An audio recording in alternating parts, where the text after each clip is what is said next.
Thank you very much indeed, Shaman. Thank you very much indeed, AVPN, for giving me the privilege of being able to say some words and give a speech at this conference.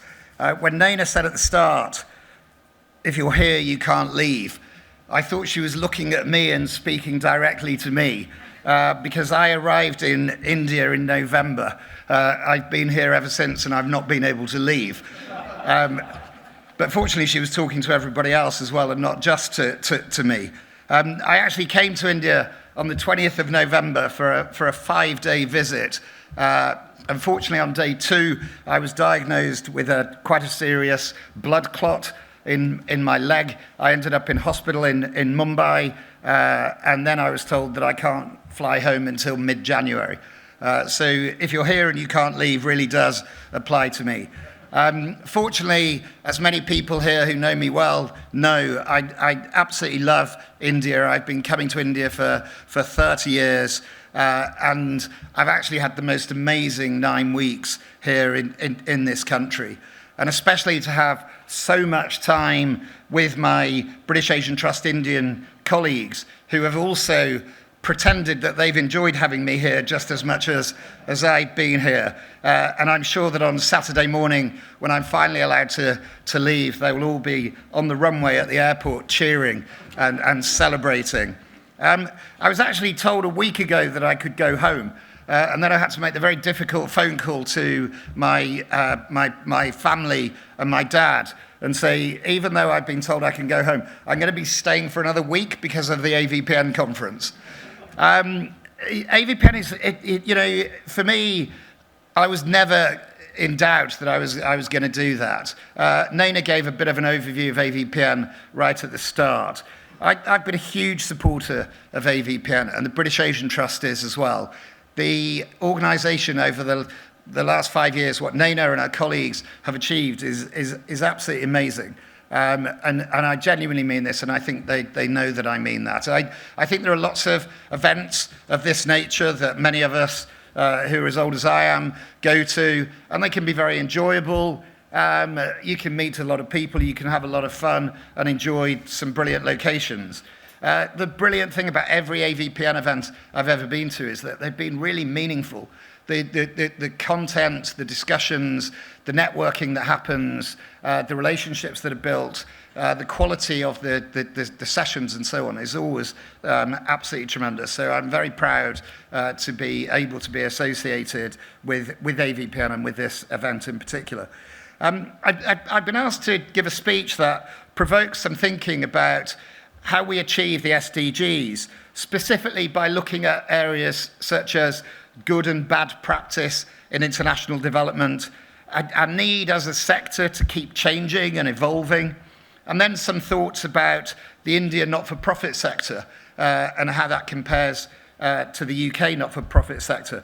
I'm also going to reiterate some of the points that Naina made right at the start, specifically about looking east from here and not looking west, and also about the importance and the power of formal networking. First of all, though, let me tell you a story from many years ago, and something that has an impact on me in all of the work that I do. So 26, 27 years ago, I was doing a lot of work in Romania, in Eastern Europe. And some of you may know that prior to that, there had been years of systematic state abuse of children in Romania. And there were some appalling orphanages all over the country. There's this one day, I was visiting a daycare centre that we were supporting. And there was this really small disabled child who was being bottle fed. And I assumed this child was about 18 months old. It turned out that he was 6 and just terribly badly malnourished. And then the teacher said, he's actually really bright. He comes to this unit once a week, but when he goes back to his orphanage, he's so bright and active that they have to tie him to his cot 6 days a week. And I just sat there and just saw this little kid, who I'd played with for a while. He was bright, he was active, and 6 days a week he was tied to a cot in an orphanage. And then the teacher said, and it's even worse because We can't communicate to him that today is the last day before the 2 months summer vacation. So he's going to go back to this orphanage, and he's going to be tied to his cot for 2 months.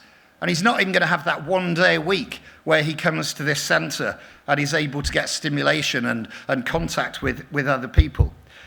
It affected me then, it affects me today. And for months after that, I just thought, why didn't I just adopt this kid? There were lots of people adopting kids from Romania. Why didn't I just take this kid home? I could have changed that kid's life, hopefully, and really done something for that child. And I felt that emotion all the time, that's what I should have done. Of course, common sense prevailed and I didn't do that. But what I did do was I used the strength of those emotions to drive me to think about what's the strategic thing we want to achieve here. What is the best thing that we can do strategically? And we focused from that day on trying to introduce legislation in Romania for all disabled children to guarantee that there would be state support for all disabled children. And 4 or 5 years later, I was really privileged to go back and sit in the Romanian parliament when that law was passed. And it was so incredibly satisfying that that law was passed, and that meant there was going to be a future for all disabled children in Romania. Was that moment as satisfying and as gratifying as it would have been if I'd taken that child and done something for that child? No, it wasn't. We've got to be honest, it wasn't. But was it more strategic? Was it more impactful? Was it going to make a bigger difference for many, many other children? And maybe not that child. Of course it was. Of course it was going to make that difference. I'm telling that story because it really demonstrates to me the huge challenge that I think we all face in the development sector, which is how do we ensure that those individual situations drive us to focus on the bigger, more strategic, more systemic changes that we need to bring about, as opposed to making emotional, spontaneous decisions that we think might be the right thing to do, but actually might not have any impact at all in the longer run. And unfortunately, if we're really honest, I think there are many players in global development who don't do this. They let their emotions determine their actions. Decisions are based on positive intentions, of course, but very often based on emotions and feelings and instincts and how's someone going to feel better about doing something, and very rarely based on data and evidence. I would really strongly argue that not only can that often be a waste of resources, but there are actually many examples globally of positive intentions leading to negative outcomes. It's not just about wasting the resources. It's about positive intentions leading to negative outcomes, having a negative impact. We need to keep remembering that nice ideas and positive intentions are exactly that. They're nice ideas and positive intentions. And there's absolutely no guarantee at all that they will make any difference. And yet, despite that, they often attract a lot of funding and a lot of support and a lot of publicity. Furthermore, in addition, I think there are many development actors, individuals and organizations, that are actually really resistant to change. Ultimately, we're trying to change things. We wouldn't all be here if the world was perfect, so we're trying to make it better. We're trying to change it. And if we exist to drive change, and we're in a world that is constantly changing, then surely we've got to keep changing as well. We've got to keep adapting, we've got to keep evolving, we've got to keep looking at the ways that we're doing things and keep moving forward. And in a fast-moving world that is changing at the pace that ours is, if we don't change as organizations and the way that we work, we'll very quickly become irrelevant. Quite obviously, our society has changed, in every part of the world, has changed enormously in the last 10 years, 20 years, 30 years. But I would really argue that a lot of the international NGO sector, a lot of the global international NGO sector has remained quite static. Too often, and I see this a lot in the UK, too often organisations are far more concerned about self-preservation and continuing to exist than they are about their missions and the people that they exist to serve. I would argue that if the NGO sector is to really maximise the impact that we exist to make, it's absolutely crucial that we understand how society is changing, and we recognise how we need to change and adapt ourselves so as to remain relevant and be successful. We've got to change and diversify the way we approach our work. We've got to innovate more. We've got to take risks. We've got to accept that sometimes we're going to get it wrong because we're going to be brave and bold and we're going to try and change, we're going to try and innovate, and sometimes it won't work. And that's the only way that we'll achieve things and make new approaches work. The bottom line is that traditional approaches to development, yes, they've made a lot of progress on the one hand, but they're simply not going to end poverty alone by themselves. 50 years ago, there were 2.2 billion people living in extreme poverty. By last year, it was estimated that it was 698 million people. So is it progress to go from 2.2 billion to 698? Yes, of course it is. But 698 million people, 9% of the world's population, in 2023, living on less than $1.9 a day. That is just not good enough. It's just not good enough. And this is at a time when there's more resource than ever going into this. There's more official development assistance, there's more philanthropy, there's more corporate support, there are more international NGOs than ever before. And yet it's estimated that to achieve the SDGs by 2030, there's a $2.5 trillion funding gap. The response, I think, unfortunately to that, from many people in the sector is, if there's a $2.5 trillion funding gap, we've got to find $2.5 trillion. We need more money. I honestly believe, first of all, we're never going to find $2.5 trillion. We've got to be realistic. And secondly, we've got to accept there's already billions of dollars in the system that's wasted. We've got to make the system more effective. We've got to make the system more efficient. We've got to change the system. We've got to make funding more accountable, more effective, delivering more at scale. We've got to base the things that we do, the actions that we take in our decisions, on data and evidence. We've got to look more at what we're trying to achieve, the outcomes we're trying to achieve, not just the feelings we want from doing good. We've got to aim to achieve long-term systemic change, and we've got to try and achieve this at scale. We've got to embrace different ways of working. We've got to work more closely in partnership. And increasingly it happens here, but in many parts of the world it doesn't, in partnership with the private sector. As we heard in the last speech, the private sector, and from the UN guy, the private sector are able to drive far greater change than the international NGO sector can. And we've got to work in partnership to make that happen. One of the things that I'm so proud about with the British Asian Trust is that we try these different things. We try to innovate. We try to do things differently. We've done a huge amount of work in social finance. We've done a lot of work in development impact bonds because we're trying to get things to be different, to innovate. And honestly, part of that is because our board of trustees are all Asian entrepreneurs.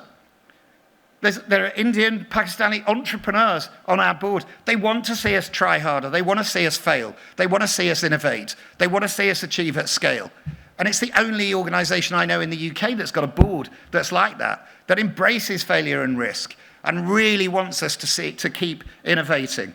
And I honestly believe, and we'll hear more about this in the next session, a later session, that with innovative finance, with impact bonds, they're not the silver bullet. They're not going to solve everything, but they've got to be part of the mix. They've got to be part of the mix of the things that we look at doing and trying to do differently.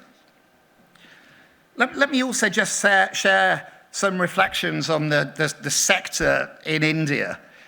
As I said, and people, I absolutely love India as a country, and I absolutely love the sector in India. And I've been working with colleagues in the development sector in India for almost 30 years, and I've seen the sector change so much in that time, and organisations change so much in that time.